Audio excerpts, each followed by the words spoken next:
Make sure no one is inside the machine enclosure. Make sure all safety guards, safety devices, and access doors are closed and/or in place. Make sure the door lock/unlock key switch on the main enclosure is in the locked position.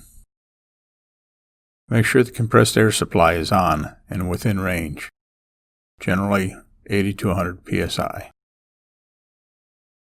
The FRL, or filter regulator lubricator, on the back of the machine has an air shutoff lockout valve. The FRL also has a low pressure switch that will disable master start if the pressure is too low.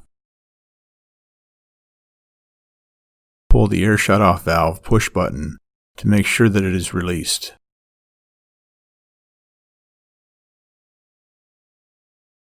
Make sure all emergency stop buttons are released by twisting clockwise and pulling out. If the flex pendant is attached, make sure that e-stop is released as well. On the main electrical enclosure, set the main power disconnect to on and wait for the HMI software to boot up.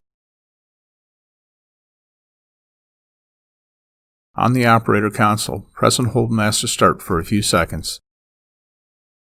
Then press the robot motor's on button. Launch the application software and wait for it to boot up.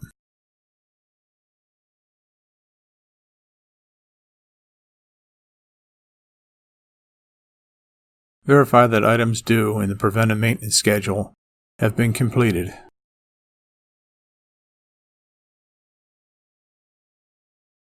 Press Run Production to enter the production screen.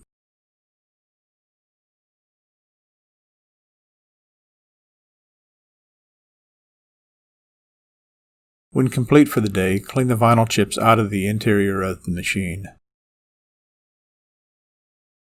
See the GED video on cleaning the interior of the RoboClean.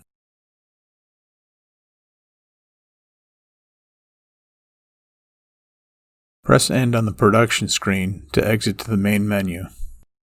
Press End on the main screen to exit to the desktop.